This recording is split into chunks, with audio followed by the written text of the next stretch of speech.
Assalamualaikum warahmatullahi wabarakatuh. Halo managers, kembali lagi di acara PJ Podcast HMJ. Kali ini kita akan bawakan tema tentang budayakan hidup sehat di masa pandemi. Sudah kita ketahui bahwasanya pandemi menghalang kita dalam kegiatan apapun, entah itu di rumah, di sekolah, atau dimanapun. Perkenalkan dulu, nama saya Alwi, S1 Manajemen 2020, dan kita kedatangan narasumber cantik. Halo managers, perkenalkan nama saya Feby Fatmawati dari jurusan S1 Manajemen.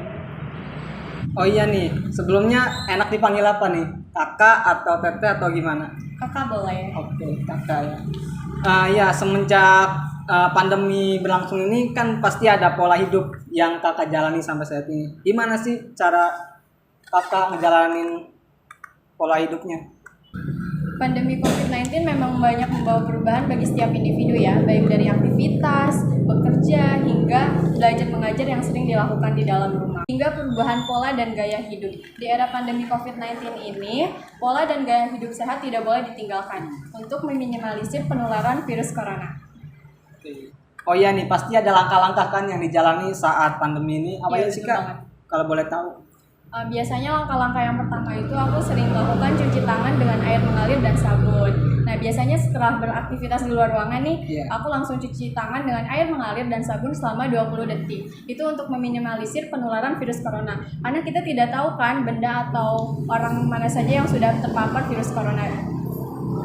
Langkah yang kedua itu membersihkan benda-benda yang sering digunakan atau dibawa, seperti kayak handphone, dompet, dan lain sebagainya. Biasanya aku membersihkannya itu dengan cairan disinfektan, karena cairan tersebut kan mampu untuk membunuh kuman. Nah, selanjutnya nih ya Kak Alwi, ketika kita berada di luar ruangan, kita tuh dianjurkan untuk memakai masker kan. Selain memakai masker, kita juga harus menerapkan social distancing. Dan untuk menambah ketebalan tubuh pada diri aku sendiri, aku biasanya memakan makanan yang bernutrisi tinggi seperti buah-buahan dan sayur-sayuran. Dan jangan lupa juga mengonsumsi vitamin C atau D untuk menambah ketebalan tubuh pada diri kita.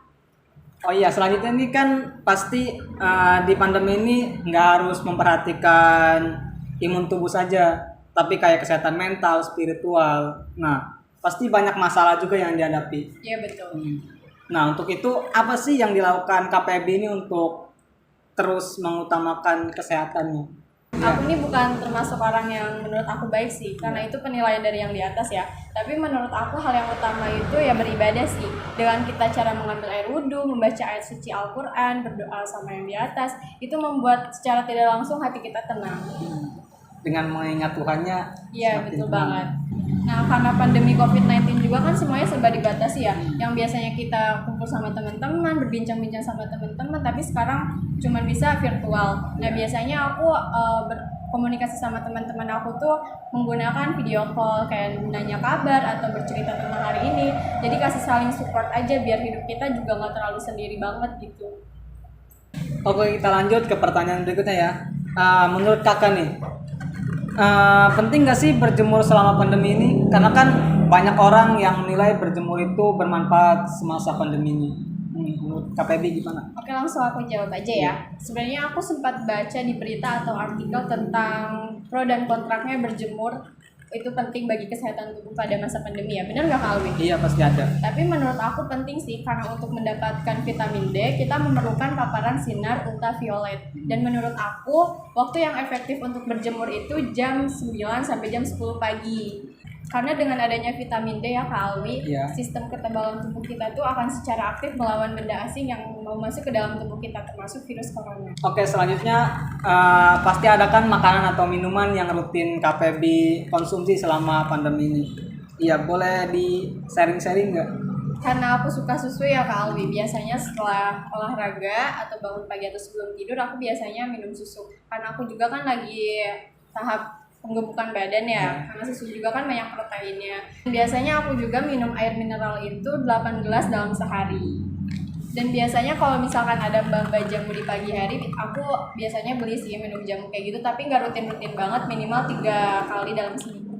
Oh ya, terus semenjak pandemi ini ada nggak sih perbedaan aktivitas itu yang tadinya normal, terus setelah pandemi berlangsung berbeda? Terus gimana caranya ningkatin produktivitas selama di rumah? Oke, langsung aku jawab aja ya Kak Alwi. Ya, siap. Aku kan orangnya gak mau diem ya, bisa dibilang. Jadi sebelum pandemi itu aku tuh aktif banget berorganisasi. Jadi pas setelah pandemi rasanya tuh kayak hambar banget, gak ada hal yang dilakuin. Aku kan orangnya kayak harus ada progres yang aku lakuin buat diri aku sendiri. Ya. Nah biasanya perubahannya itu yang pertama karena emang aku sering banyak waktu di luar. Sekarang setelah pandemi aku lebih banyak waktu di dalam rumah, kayak berkumpul sama keluarga. Nah terus beribadah juga kayak lebih khusyuk karena biasanya kan dikejar-kejar sama waktu ya. Dan sama masak sih, soalnya kan sebagai bantu-bantu mamah juga kan, walaupun emang gak terlalu bisa tapi ya mengisi waktu luang. Oke, untuk pertanyaan terakhir nih, sebagai penutup, coba Kak Feby kasih dong tips dan triknya selama pandemi ini biar nggak bosen gitu selama di rumah dan berkegiatan lainnya. Nah biar aku nggak bosen, biasanya aku kan suka nonton drakor ya. Kali suka nggak sendiri? Kurang suka. Kalau aku biasanya nonton maraton drakor tuh bisa sampai berjam-jam sih. Itu sih yang menurut aku salah satu buat kayak menghilangkan stres. Terus rutin berolahraga juga. Nah untuk tips-tipsnya sendiri tuh yang pertama kayak mengonsumsi makanan yang bernutrisi tinggi seperti yang tadi udah dipaparin, terus mengonsumsi vitamin C dan D, terus kayak waktu tidur yang cukup. Udah sih Kak Alwi, menurut aku gitu aja. Berarti lebih kemanfaatkan waktu luangnya. Iya betul. Oke, mungkin itu aja yang dapat disampaikan dari acara PJ ini, bincang-bincang singkat yang sangat bermanfaat. Jadi jangan lupa ya lihat tayangannya di YouTube kita AMJ Management.